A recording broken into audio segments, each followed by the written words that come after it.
Hello and welcome to episode 28 of the Wisdom from the Akasha podcast. Today I am going to do something a little bit different than I have done previously on the podcasts. I'm going to share with you a conversation that I had with Dr. Dallas Bragg. Dallas is a sobriety coach who utilizes the Akashic Records in his coaching work that he does with people. His story is amazing, and we got together and had a great chat about the Akashic Records, about spiritual practices, and I really think that lots of you will find this helpful to be able to see not only the amazing work that Dallas is doing, but also how versatile and in how many different ways the Akashic Records can be used. I will, of course, tag Dallas's social media into the show notes, and I would really love to hear how you will find this conversation. My plan is also to put the video version of this over on my YouTube channel. So I will leave a tag for that also in case you want to watch this podcast. But I would love to hear from you in the comments on social media as to how you found this. I do intend to have more conversations with various people, various different experiences and backgrounds. And if you like this type of conversation, I would love to hear that. I will now go and I will leave you with the conversation that Dallas and I had. First question is going to be, so how have the Akashic Records helped you on your own spiritual journey? This is going to be my first question for everybody who sits this podcast with me. So Okay. over to you. Okay. Well, they have helped me see a more objective truth about myself, and helped me in a very visceral way understand myself. Here's an example. The first time I did a meditation to look into my records. I was immediately taken to this woman who was chained in the back of a wagon, and I knew that I discerned that she was being sold for sex, and the owner, the guy driving the wagon, had got out and slapped her. Right. Her kids were in the wagon, so I knew that was me. And at the time, I had just been out of a meth addiction and straight into a sex addiction. And I was being a prostitute. And there was some reason why that felt so normal to me. It felt so easy, and it scared me almost that, oh, I thought this was going to be my reality. Um, and so that drew some lines for me, but also not just the practice of being a prostitute, but the being beat down, the rejection, the feeling like no one's ever going to love me, no one's ever going to accept me, and so that flash, and it was so real, and I felt it in my heart that I knew it had happened. I was like, oh, there is more to what I'm facing right now than meets the eye. And there's more to this than what mommy and daddy did to me. This goes way back. And it wasn't just that. And so that's when I got really hungry for it. And so in my life, it has helped me draw so many dots, and helped me. It alleviates a lot of the stress of trying to figure out the whys, um, because I understand that I'm choosing this. I have chosen this, and it's all for my good. Everything is for my highest and best, no matter what. My addiction experience, I chose that, and it was a catalyst for the growth that I'm seeing today. And so it has taken away the guesswork. It's taken away the woe is me. It's taken away a lot of the I don't know, like just the inhibitions, the barriers that I put in my own way, because it all makes sense. It's all divinely purposed. The stress is gone. I mean, the stress isn't really gone, but I can look at my life and respond to it instead of react. I love that. I love that. And I think you've highlighted so many points that people need to understand about the Akashic Records. The Akashic Records are not why is my ex-boyfriend left me? Or it's not what's going to happen in the next 6 months. It's not Mhm. fortune telling. It's nothing Yeah. like that. It really is about zooming out and getting that bigger picture perspective. Because Mm. when you see your life in conjunction with all of the other lifetimes that you have had and will have, because of course there's no time in the Mhm. Akashic Records, you start to realize that so many things are patterns that you've brought forward from other lifetimes. You've got so many things that are karmic, you've got so many things that are ancestral, and it helps you, as you've rightly identified, shift out of victim consciousness Mm. Mhm. and go, okay, hang on, if this is something I'm consciously choosing lifetime after lifetime after lifetime, I can also consciously choose to make a change in Mm. this lifetime. I can choose to heal that wound in this lifetime. And Mm. I think for so many people, when they get that zoomed out objective perspective, they're able to really go, well, it just all makes sense. And that Mm. making sense in itself is so healing. Mhm. Yes. you know Mhm. it's just giving that bigger picture perspective and understanding things, and then taking what I will always talk about, the radical self-responsibility, to go, okay, well, it's now in my hands, and Mm. it's now in my hands to choose how to move forward. And the other thing I loved what you said about responding rather than reacting, Mhm. because I think it's one of the biggest spiritual lessons that people have to learn, especially in our day and age of fast communications and fast interactions, and everyone being on call to everybody else 24/7 or expected to be, is this ability to have an interaction that's uncomfortable, and rather than just have that emotional kind of surge and creating more tension in a situation, being able to sit with it and go, okay, what's coming up for me here? What's Mhm. that initial reaction? It's not ignoring that, but it's Mm. addressing where that comes from, how that Mm. shows up, how that feels, and then shifting it into, okay, how can I respond to this person or this situation from a higher perspective Mm. with love, compassion, and kindness as best as I can. And that's what Mm. responding is. Responding is taking the time to take that step back, Mm. address what's been, Mhm. triggered within you, and then being able to respond in a way. And that doesn't mean letting people walk all over you or having Mhm. no boundaries or any of that stuff.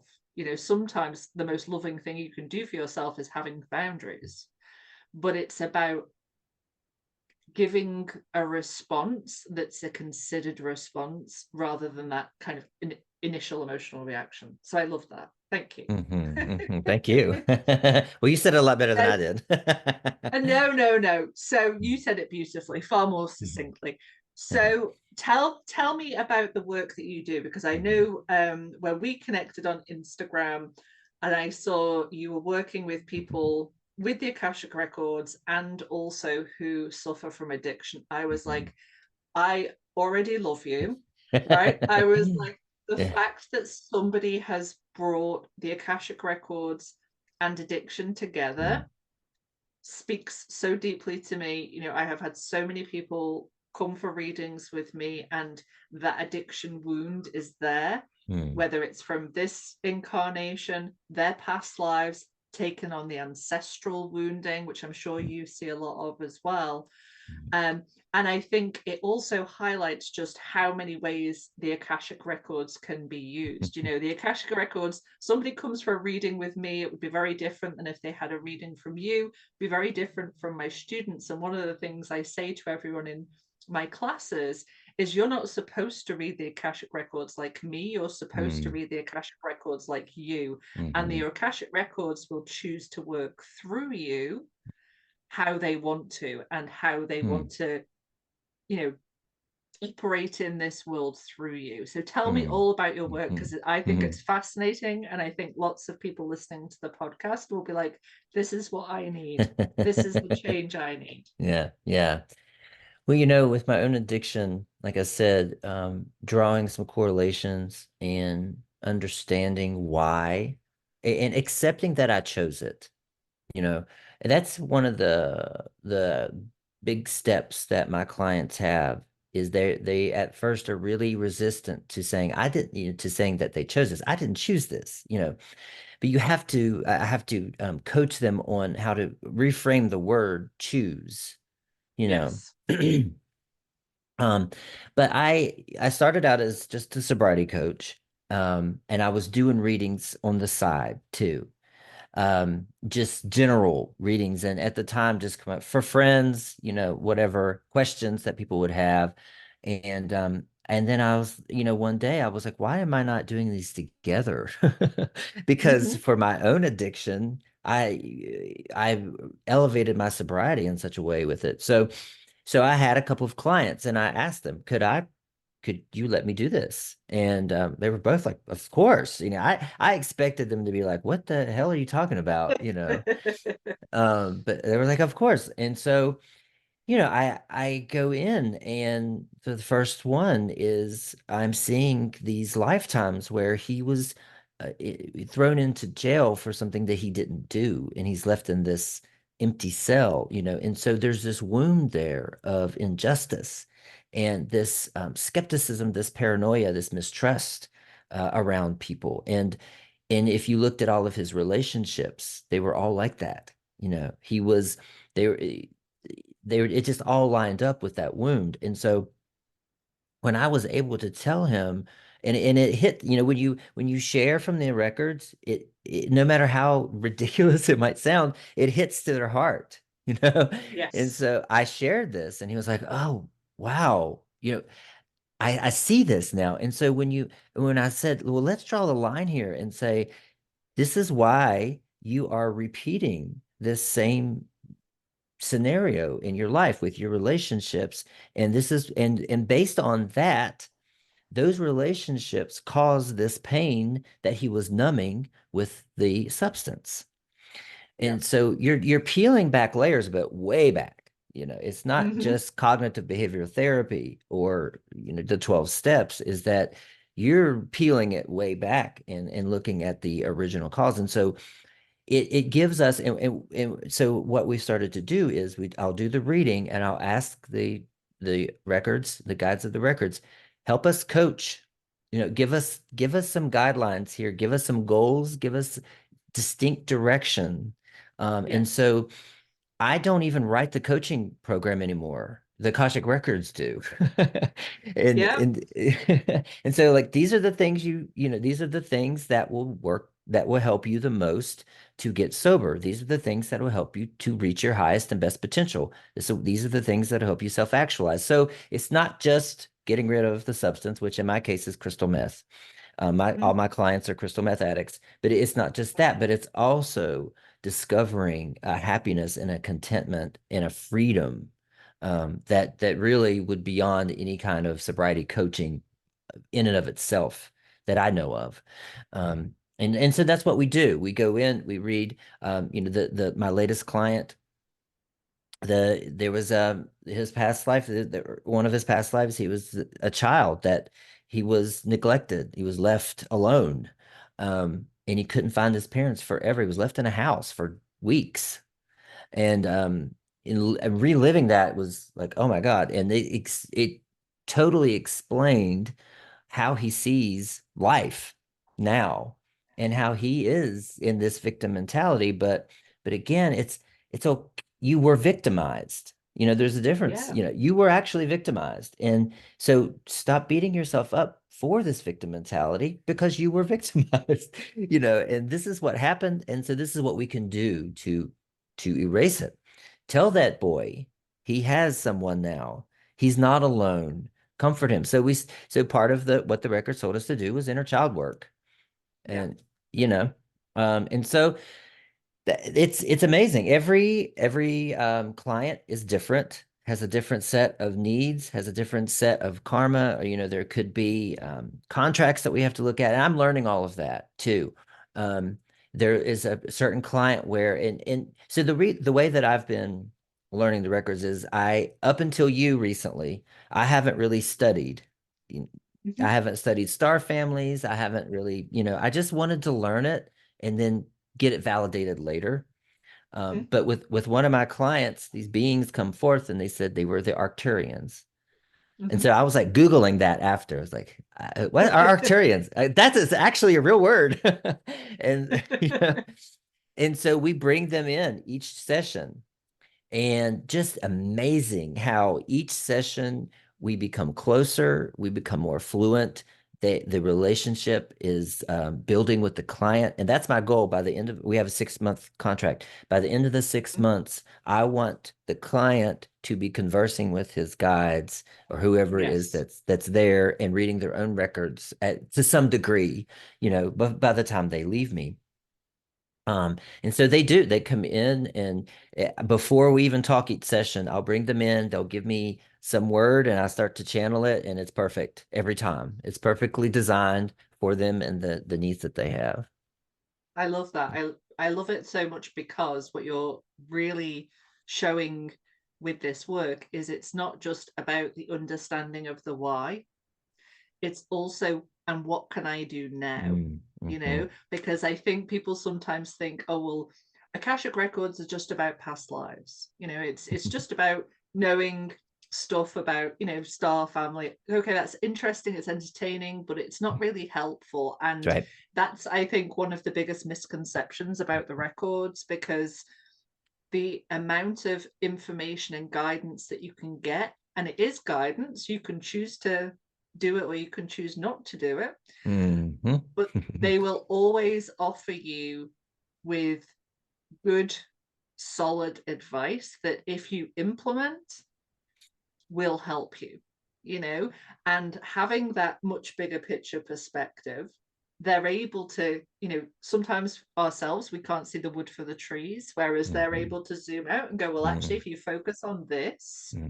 it would be really helpful. And I think with the amount of information there is out there now about how you can help yourself, how you can heal. I think self-help books, there's probably one of the biggest industries going. It can get very overwhelming for someone who is trying to help themselves, who is genuinely wanting to move through something like addiction.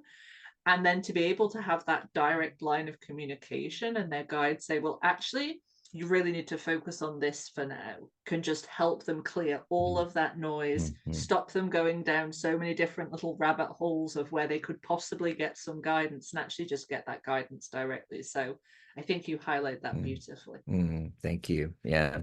Yeah, it's really a service and a relationship that is really special, you know. And it's just like you're saying, it's interesting that the question that I get a lot from my clients is this the right thing to do, you know? Yeah. And I'll say yes, whatever it is the right thing to do. But if you do decide this is what they're saying, as Yes. precautions, or if you go this route, be ready for this, or yeah. And so but you know what that is good for is it sets people up to really live their lives in a different way too Mm-hmm. in terms of they don't have to keep going back.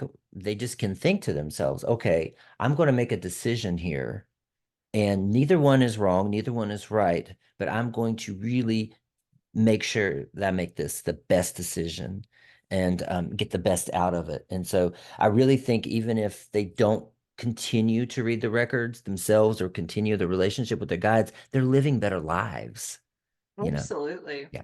Absolutely. And I think, that question is this, should I quit this job? Should I Hmm. leave this person? You know, Guides aren't there to tell you what to do, Yeah. you know.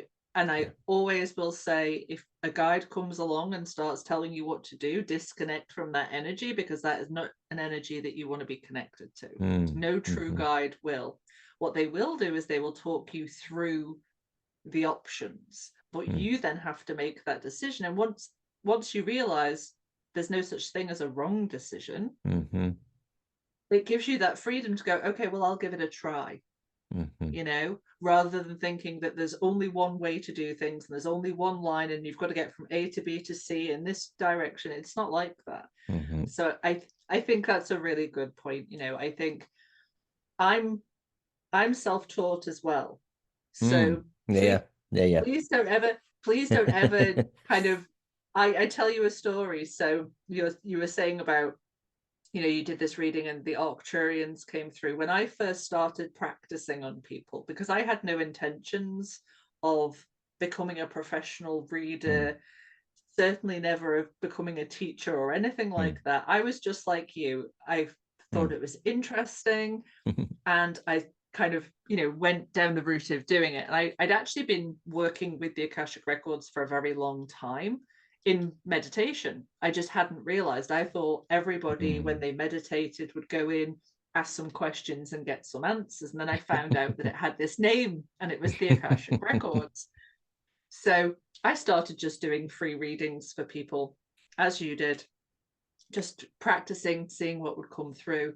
And I would have all these strange words. And I still, to this day, when I do a reading, I have my pad and my pen next to me, Mm, because there will be words that will come through. And I'm like, I have no idea what that is. I will mm, deliver it all to the client. I make a note of it in the pad and pen next to me. mm. And then I will go off and I will go back into my records and I will be like, okay, so what's a Palladian? Because it Mm. definitely came through and I have no idea. Mhm. So what I've done over the years is I've kind of done as much exploration. Anytime I get a new phrase through or a new something through, I'll be like, oh, okay, and I'll go in and I'll do a deeper Mm, exploration with the records about what it is. So mm, it's everything in there is, to me, is fascinating. And one of the things I love about the records is that I am learning every single day. I think I always say I have the best job in the world because I get to introduce people to the Akashic Records. mm, And mhm, I'm one of those people who gets bored so easily. The mhm. fact that I get to go in and learn more every day is just, it's the Mhm, best. It's the mhm. best. Yeah, So yeah, I yeah. have I have another question for you. Okay. What is the one practice that you do that you swear by and would recommend to absolutely everybody? So, is there one specific thing that if you had no time for anything else every day, would you do? Okay. Yeah, the morning routine, I just want to comment first. And I tell my clients, stop listening to all these YouTube people saying you must do a cold plunge and a sauna and a red light and go, all this stuff. And it just, if the point is the energetic release of doing the same thing every morning, Mm-hmm. whatever that one thing is, that is the point, Yeah. So, but anyway, the one thing I will not ever give up and devalue is my journaling. Mm-hmm. I have my notebook and I journal every morning, and it's also a channel too, um, as well. It's the best way for me. Meditation is good, and I'll chant. I do chanting. I do a lot of things too. But for me to sit down with a pen and a paper and I ask my guides a question, I write the question out and they start answering. Yeah. Um, and that's been for me one of the best ways because then it's chronicled. It's recorded there too for me to review. Because my journal was the way that I got out of clinical depression. My journal was the way I stopped relapsing because I could review and identify patterns. And oh, wait, I'm thinking the same way I was 2 months ago, right before I relapsed. So alert, you know. And so I have this whole habit of review and tracking. And so my journal is a non-negotiable. And it's Mm-hmm. something that every single day that I do. And right now I'm doing it 3 times a day because I'm doing this manifesting thing. But my Mm-hmm. journal is that it's just a really quick way for me to also focus. Mm-hmm. Because sometimes sometimes I do, try to calm my mind and meditate or go into the records in the morning. It is sometimes a little more difficult, but if I could put that pen to paper, it's immediate for me. Yes. Yeah. Yeah. And everybody has something that is their go-to practice. Mm-hmm. And I think, Mm-hmm. I'm a big believer, if you have one practice and you do that for 6 months consistently, you'll know at the end of the 6 months if that's Mm-hmm. you know, one of your things that you're never going to let go. Yeah. Okay. Yeah. And what people will do, especially when they're kind of new on the spiritual journey, they go onto the internet and they're being told, do a cold plunge, no, Mm-hmm. go hiking, no, change your diet, no, Ah, all of this stuff. yeah. They end up overwhelming themselves, giving themselves this really complex routine. they don't they're not consistent with it because it's not manageable. Whereas if they just thought, right, one thing like the journaling, okay, well, I can do that. I can journal for 10 minutes when I get up in the morning before Mm-hmm. I do anything else. Mm-hmm. And they did that consistently for 6 months, they would know if that's a practice for them. And Mm-hmm. then only after that 6 month period, then try something else. Okay, well, maybe you really like breath work. It's different things work for different people, but you have to be consistent with them and you have to just pick one and go with it Right. rather than being overwhelmed with all of this conflicting, sometimes information, Mm-hmm. and not knowing what's actually working for you, because Mm-hmm. your soul's journey is unique to you, Mm-hmm. and your soul will have worked with different paths, different practices, different systems. Mm-hmm. So you're going to feel that pull to certain things. Yeah, yeah. Yes, and I'm writing a little piece right now for a Facebook group, but there's this Mm-hmm. huge difference between acting from obligation instead of acting from inspiration. And Oh, I love that. yeah, and we feel so obligated because Gabby Bernstein or Oprah or whoever says, this is what I'm doing now, and this is the only way to do it. And this is how I start my mornings. And you feel obligated, and it's messages everywhere, but Oh, if you yes. could just quiet and turn it all off and go in and just say, what am I inspired to do? Yeah, Maybe it's color with crayons. Who knows? You exactly. know. You put it So, exactly, because it's about connecting into your soul and your body. I always say to my clients, ask your body what it needs from you today. Does it need mm, rest? Does it need movement? Does it mm, need stretching? What does the body need? Because that's mhm, part of you as well. And yeah. then asking the soul, okay, what do you need from me today? Mm, My question every single day is, show me how I can be of service. mm, How do you want to be of service through me today? I love it. And I then will always try to pay attention to then the external world and go, Mm, okay, this is the direction I'm being pulled in, mm. Yeah, you I know? love that. And Hmm. sometimes my service is being a mother to my children. Yeah, Sometimes yeah. my service is helping someone in my community. Sometimes my service is going on Instagram Live, whatever it Hmm. is. But allowing yourself to be guided, Hmm. but still taking aligned action with the direction in which you want to go in. Yeah. Yes, and it lets you off the hook. Just like when I discovered my soul's purpose, I Mm-hmm. wanted it to be writing a book for millions of people and being the speaker. And I wanted my purpose to be this big thing. And I was Mm-hmm. always asking, what is my purpose? What is my purpose? But through the Akashic Records, I figured out my purpose is so subtle and simple. It's to learn self-acceptance. That's what my purpose is right now. Mm-hmm. And it's like, oh, it just lets you off the hook and you stop being so stressed and so obligated, right? And so Massively. such guilt and shame about what I haven't accomplished in my life. When if you can accomplish self-acceptance, that's more powerful than any book Oh, anywhere. massively. Self-acceptance, self-love. Yes. These things are big things that you work on through your entire life, Hmm. you know, Hmm. and your soul will work on it for many lifetimes, Mm-hmm. because this is a dense reality. It's a dense reality. It's hard. I always say Earth School is the hardest school you'll Yeah. ever go to Yeah.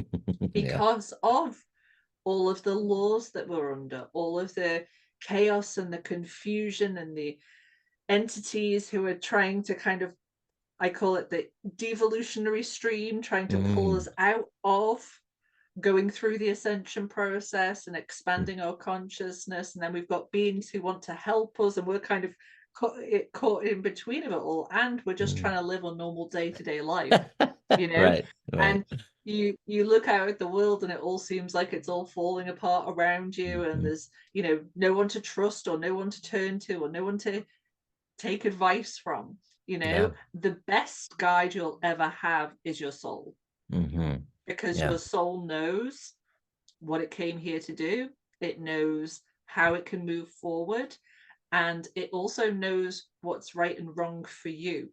That's that resonance, that I always talk Mm. about. That feeling of resonance, and it's what you talked about earlier when you say with clients, sometimes as readers you'll sit there and you'll think, this is crazy stuff that I'm delivering, Yeah. but it lands, and it Mm-hmm. lands in the heart, and it creates that resonance, and then they know and they understand, you Mm. know Mm-hmm. and the world can fall apart around us, but if you have that connection to your soul and you're communicating with it and your guides, it just makes everything so much easier. You know, Mm-hmm. it makes life more fun and more Yeah. playful and more Mm. of an adventure, like it's supposed to be. It's not Yeah. all supposed to be hard work and self improvement and being a productive cog in the machine. It's supposed to be fun filled and joyous and full of laughter and full of love. Yeah. Yes. Yeah. Yeah. There's such a grind culture too that we're facing. I get very disappointed from a spiritual perspective with spiritual teachers when I see so much fear being Mm-hmm. promoted and Yeah. when I see so much division being promoted. Yeah. Because I think the fact that different people have different opinions and different perspectives and different outlooks is a beautiful thing. I think it's Mm-hmm. what makes humanity so interesting, you Yes. know? And I think it should be that people can have conversations like we used to do in the olden days before the internet, where you would have conversations with people who had different opinions and different Mhm. perspectives, but you would listen. And people have forgotten how to listen. And I Yeah. don't just mean hear what somebody says, I mean listen and absorb and try to understand that person's perspective from where they are at. It's meeting them where they are at Mm. rather than trying to just impose your beliefs or impose your thoughts onto somebody. That seems to have gone, the ability to listen. And it's a hard skill, active listening. But I think when people can start to take that step back and say, well, I can understand that person's perspective. If I truly am spiritual, I will put Mm-hmm. myself in that person's shoes, because Yeah. ultimately I know we are all one. That's And right. I know that this person is just another fractal of source consciousness Mm-hmm. experiencing itself. So rather than trying to fight that person and cause more division, what I'm going to try and do is I'm going to try and understand their perspective based on what they are experiencing, what they have experienced in their life, seeing it from their eyes. Mm-hmm. And a lot of the time I see in the spiritual community, fear being pushed out. If you're not ready by a certain date, you're not going to the fifth dimension. Mm-hmm. Or if you believe this, then you're not spiritual. If you eat this, then you're not spiritual. And Mm-hmm. it's that's completely buying into the fear and the division narrative, which from a higher consciousness perspective, that's exactly what we're supposed to be leaving behind Mm-hmm. in this density, the fear and the division. But Mm-hmm. unfortunately, there are forces out there who want to, pump into the world, let's cause fear and let's cause division. And it upsets me when I see spiritual teachers getting kind of sucked into that and promoting different Mm-hmm. fears and divisions among humanity, because you would think with the, the global access that we have now, which I think is amazing. I get to talk to people all over the world every single day, um, that we would have more more kindness and more compassion and more humility about meeting people from different parts of the world Mm-hmm. and trying to understand them, and really working towards the creation of a true spiritual global community, rather than I'm right, you're wrong, my way Mm-hmm. is the only way. it's Yes. it's hard out there. Mm-hmm. Yeah. Yeah, it is.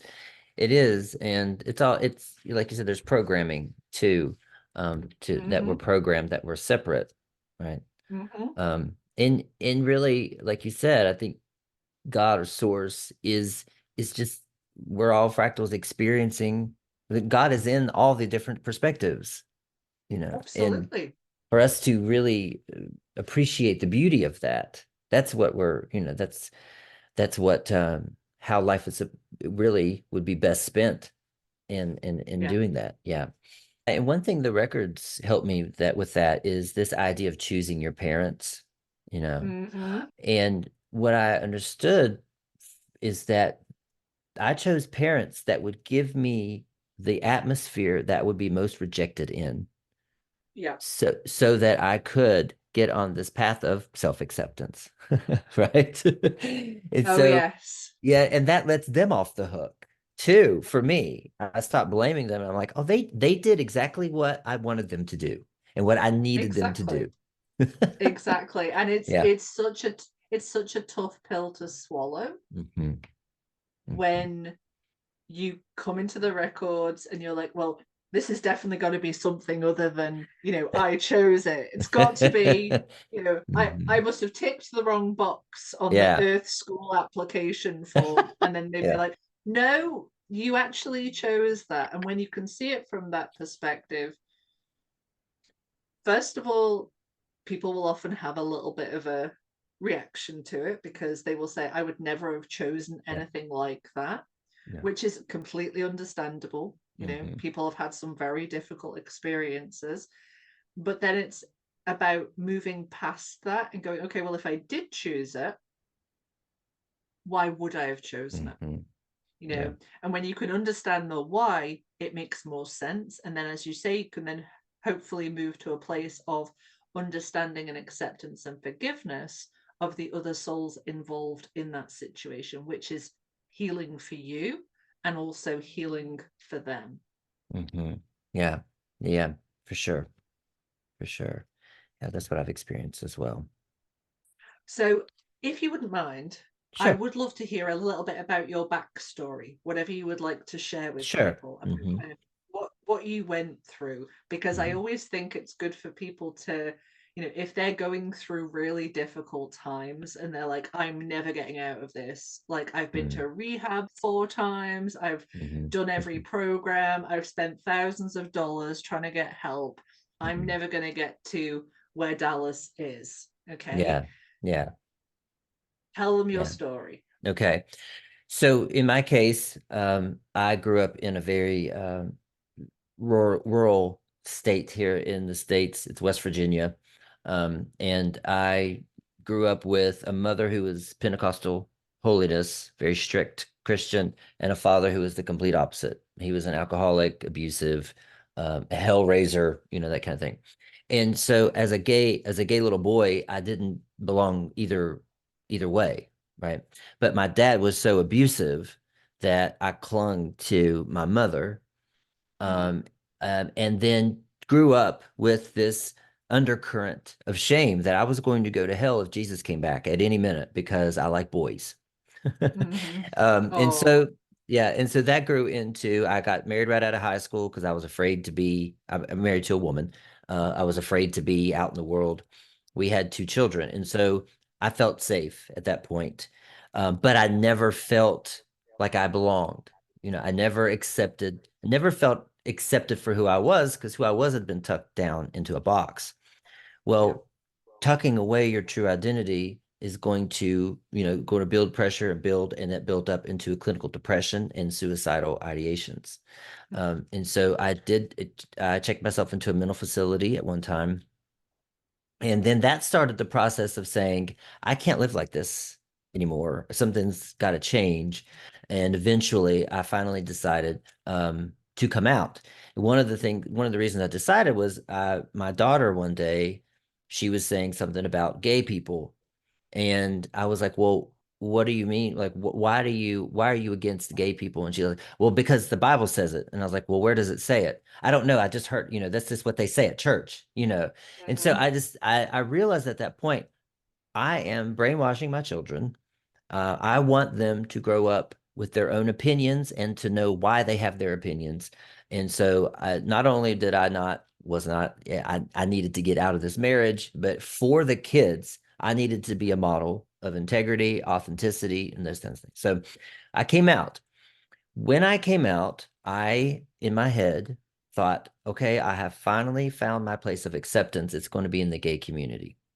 I didn't know any gays. I didn't know anything about the gay community, but I went right into the mainstream, like bar, partying gays, which was totally an error on my part because I was more rejected and more out of place and isolated than I'd ever been before. Because this was supposed to be the community where could be myself, but I was judged more for my effeminate nature than I had ever been.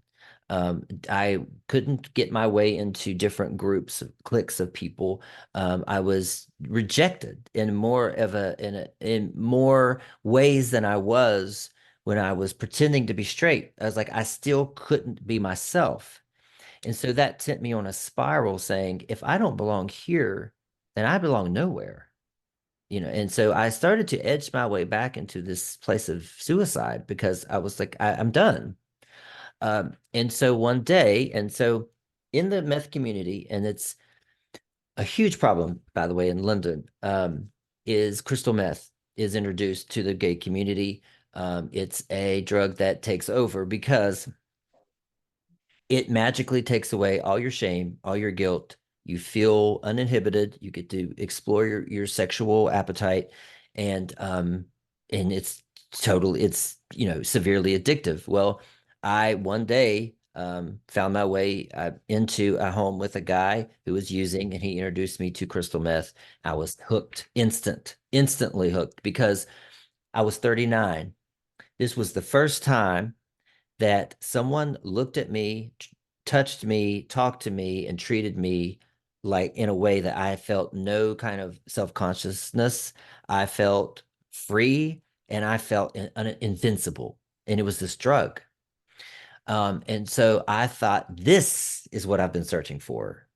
And so I instantly dove in. I had recently achieved my doctorate degree. I was making six figures a year at a law school and I was teaching. And within 3 years, I jumped in, and within 3 years, I was homeless. We were evicted. The kids had to go back with their mom. I had lost my job, obviously. I had been arrested 4 times. And I just, it spiraled so quickly. And finally, the fourth time I was in jail, nobody in my family, none of my friends would answer my call because they were pretty sick of me by that point. Relapse, relapse, relapse, jail, jail, jail. And so the only person that would answer my call was my daughter, and she was 16 at the time. My son was 14. So they picked me up. My daughter drove and picked me up from jail, and we went out to a park, and I had nothing left but my shirt and my pants and nothing where to go. And they were looking at me, and and my daughter said, "We need a parent. We need you to be our parent." And so I said, I declared to them and I promised them, I was like, okay, I'm done. I choose you and us. So let's build our lives together and it wasn't just me building my life back. It was the three of us as a team. And we decided and we built back layer by layer, brick by brick. Took a while at first, but I went to what we have over here is drug treatment court. So you go and see a judge every 2 weeks. You go to rehab. You have 5 or 6 drug tests a week. It's a very rigorous program for 18 months. And if you can get through it, they'll forgive your charges. So I made it through that. My charges were forgiven, expunged like they never existed. I graduated rehab. And, on the other side of it, the kids and I grew closer than we'd ever been before. Just we cannot be separated. And so then I just in that I found a spiritual life, because there was, right after drug court, right after everything was established, everything was going normal. Then it hit me. I'm bored again. I was addicted to rebuilding my life, and once those dopamine hits stopped, then I was back to, I'm washing the dishes thinking, I don't want to do this. This is not my life. I'm bored again. Where's the chaos? Where's the risk? Where's the, Yep. where's the shadow part? And so I took my phone, I ran outside, and my first inclination was to text a dealer. But I looked up at the sky. It sounds corny, but I looked up at the sky, and instead of texting my dealers, I started deleting my dealers and deleting everybody and blocking everybody in my phone that had any connection to crystal meth. And this release hit me, and it was an audible voice. It was really the first download I received. And I heard, "We've been waiting for you." And I was Wow. like, it chills down my body. And I was like, what? And then another download said, "Look at that tree." And I looked over, and there was a tree decomposing on the ground. And they said, "You have to die to everything you are, and become something new." And so that's when I was like, I have something else. I have a new project. And that's to die. I had to die. And I knew I wanted to pursue spirituality. And the only really spiritual word, I came from Christian church, but the only spiritual word I knew was chakra. So I ran inside and I started on YouTube. What is chakra? And I just dove into that heavily. And I found guided meditations, and I started doing that. And then I listened to a drum beat, and I went into a shamanic altered consciousness really easily, which is where I discovered the Akashic Records actually for the first time, is in a shamanic journey. Um, and so in that, I built my own program. It wasn't the 12 steps. It wasn't anything prescribed to me. It was just, how can I heal? How can I renew? How can everything I know about myself die? And that was, it's ego death. Every belief I had that wasn't mine, every every occurrence I had happened to me that caused some wound that wasn't mine. How can I unwind that and peel that back and kill it off slowly and surely, and discover who is underneath all of this, you know. And I met my power animal, and my power animal I now know is actually my oversoul come to me in that in that way. And the relationship that I started to develop with this, it comes to me as a white Pegasus. But the relationship that I have with this white Pegasus, I mean, I would be in a restaurant and triggered by something, right? And I would close my eyes and imagine this white Pegasus with the hooves in my hands. And and he would say to me, "Just feel this trigger. Let it run through you." And I would sit there and be crying and shaking, and would let this emotion crest and come down. And then it would reveal to me, this is why you're having this trigger. It's not what's in front of you. It's this. It's something that happened at this point. And so I just started putting all of these things together in this day by day search for, who am I underneath what I know to be me? And how can I renew that? And so that's how that's a long story, but that's how I got over crystal meth. And then that's how I turned around to say, you know what? I don't see hardly anyone out there addressing the crystal meth epidemic among the gay community. Men who have sex with men, there's a problem here. It's not being addressed by anybody, hardly anyone in the gay community, but much less the mainstream media. So how can I be a part? How can I help? And so that's when I started to be a sobriety coach, because I'm like, no one can understand a gay man who's been on crystal meth like a gay man who's been on crystal meth.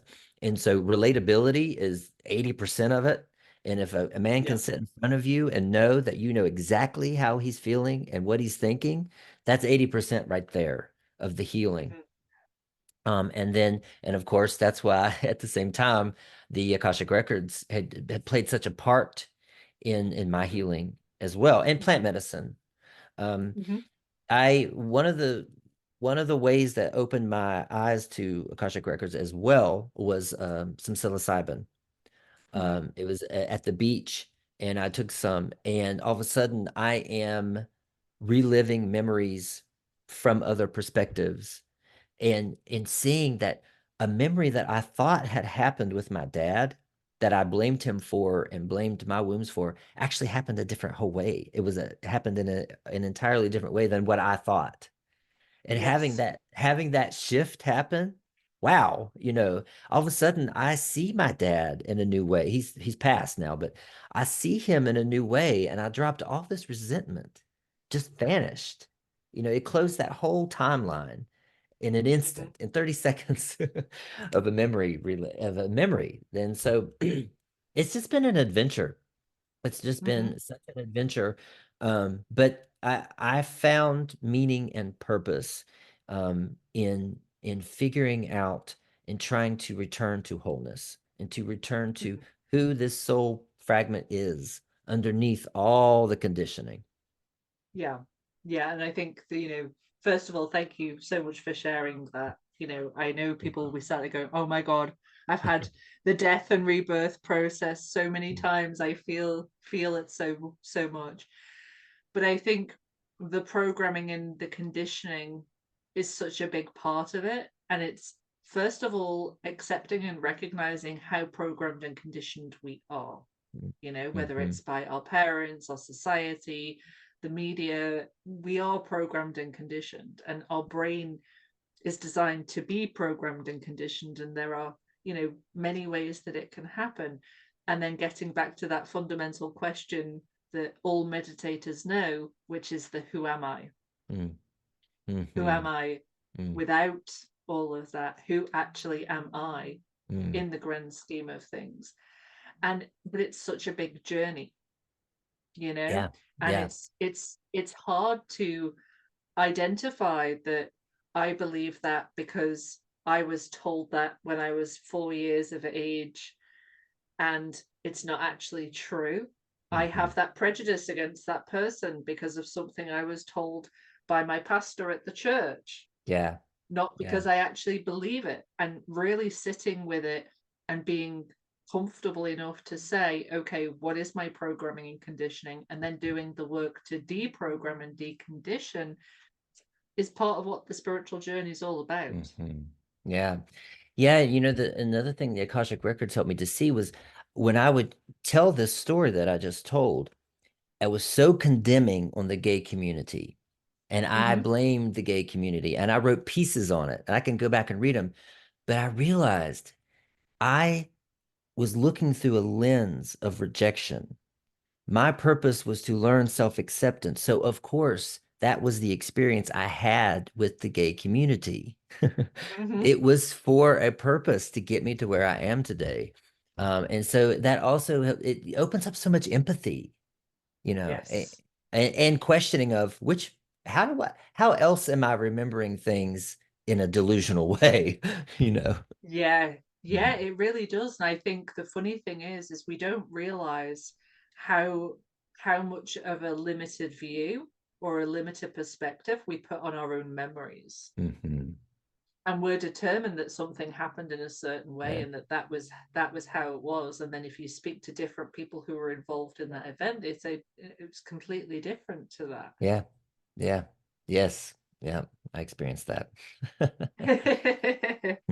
Oh, well, thank you so much for your time. I won't promise I won't keep you any longer. Thank you No, for I love being it. my Yeah. guest. Thank you for being my guest on the podcast. I will ensure that all of Dallas's details, where you can find him, how you can work with him, are going to be in the show notes. But if there's anything you want to share with people about how best to reach you, how they can work with you, if you want to take the opportunity to do that now. Sure. My social media channels right now don't talk a lot about Akashic Records. I was for a while. I kind of redid my business plan, but I'm introducing it little by little back into my content. But Dr. Dallas Bragg is the handle for everywhere that you can find me, Dr. Dallas Bragg. Every channel you could think of, from Threads to TikTok to whatever, YouTube. I do have a podcast called The Aftermath. And the audience for that will be, it's focused around the epidemic of crystal meth in the gay community, and any friends and family who may have a gay meth addict in their circle. So Fabulous. it's been really interesting. I'm also going to introduce some Akashic Records verbiage in there too soon, so we'll see how that how that comes over. But I just want to say that I like I said, I didn't start studying anything until I found you on Instagram, and now I belong to your membership, and I just love it. I love learning from you. I love your perspective on it. It feels there's such a difference when you receive information from someone online who isn't as genuine and heartfelt and authentic as someone else, and I get all that from you. So I just really appreciate you.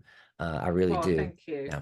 Thank you. I always have this thought that, I go between thoughts of, would I have liked social media to be what it is when I was going through the darkest nights of the souls that I had?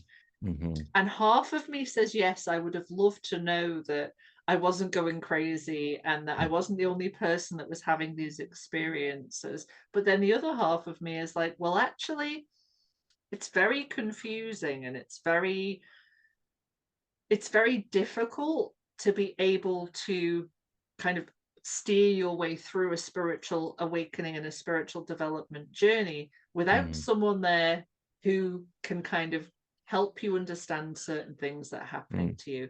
Honestly, if I had £1 for every time a message landed in my inbox that said, I think I'm going crazy, this has happened to me and I think I'm going crazy, and there's always an explanation from a spiritual perspective as to what they've been through, so that's what I try to do. I try to always have my doors open. I'm not the best at getting back to people, but I always say, to the podcast listeners, just email me, DM me. I will always get back to everybody, because I always want to be able to be someone who can point you in the right direction, can provide you with some assistance without there being an ulterior motive.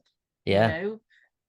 And I think that, genuinely heart-led people in the spiritual community need to stick together. And I think we need to, tell the world about each other. Because people do need all sorts of different help, and I'm not always the best person to help people, and I'm the first to admit that. But if people come to me and they have a situation and they say, is there anyone you could point me in the right direction of, I always will, because the spiritual journey is a difficult one. It's a difficult one, and because our time period is very much focused on the inner journey, and it's very much about, it's the not sitting at the feet of a guru and a teacher doing everything for you. It's taking everything you can from a teacher and implementing it and using it yourself. It can be really hard because different teachers will tell you different things. So, but it's all about resonance. It's all about finding your own way in your soul's journey, but doing it in a way that also brings in fun and joy and love into your life. Yeah. I love that. All right, my love. Well, thank you so much. Thank you.